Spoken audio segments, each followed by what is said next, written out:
นี่แหละครับผู้รีดน้ำเชื่อ คุณตายละเพื่อนสมาชิกเห็นของหมูเถกอันพ่อเอาคุณตาคือเฮ็ดอันนั้นแท้เฮ็ดแน่นเฮ็ดหนาเฮ็ดใหญ่คักแท้คอกอันหมูเถกนี่ อันที่มาว่าจังใดก็ตา ช่วงนั้นเหล็กมันถือเหล็กบ่แม่นเหล็กไม้ดอกเหล็กสมัยต้มยำกุ้งทะเลบุเนาะ พวกโรงงานเขาเจ้าเก่งหลายนะ โอ้อันบ่แม่นเล็กไหมมันบ่ตา ดีครับ อัน แต่ตะกี้เขาเจ้าขายของเหล็กของเก่ากับโลละ8 บาท 9 บาทนึงนะ อืม ถ้ามันคุมมือนี่ครับเฮ็ดลำบากอยู่ล่ะไทยต้นทุนหลาย บ่แม่นว่าบ่ตั้งใจเด้อตาก็ตั้งใจอยากได้เล็กใหญ่นั่นล่ะประกอบกับเล็กคือเนาะช่วงนั้นเนาะ ครับ ตาก็เลยว่า เอ้ามันพ่อเฮ็ดอยู่ตัวนี่ ก็ซั่นเด้ ครับมันเป็นหมูเถิกความแข็งแรงมันหลายแม่นบ่ล่ะต้องเฮ็ดคอกให้มันแน่นหนาแน่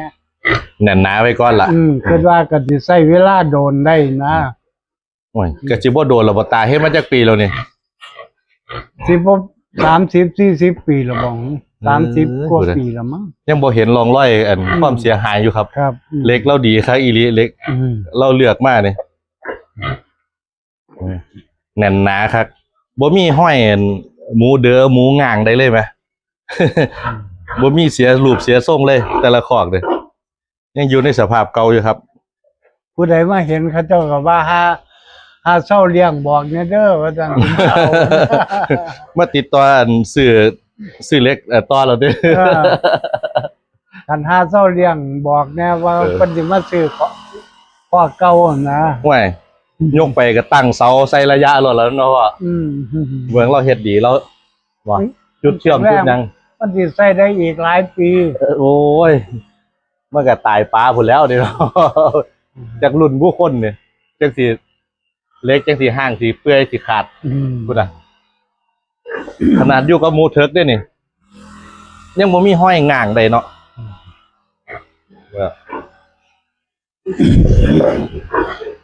ผู้เฒ่าเก่าครับคือว่าการออกแบบเล่านี่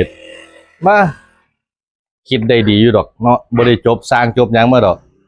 แต่ระยะยืนระยะจับนี่เฮามันสิพอดีเฮามือเฮาดีดอกอันใดก็เข้ามือเขาจังหวะเฮาดีคือหยังนี่พูดน่ะเบิ่งก่อนเราก็ใส่2ตัวพูดเด้เห็นบ่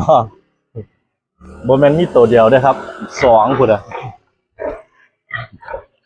แน่นหนาไว้ก่อนล่ะ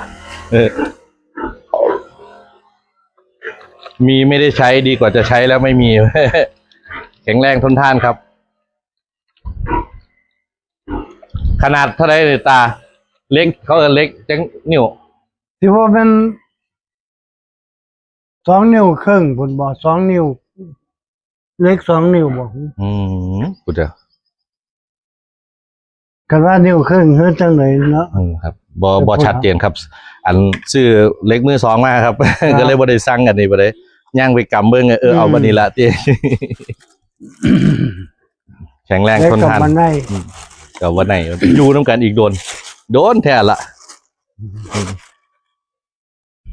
นี่ครับคอกหมูผูของคุณตายายเลี้ยงหมูแม่ตาเลี้ยงหมูผูครับ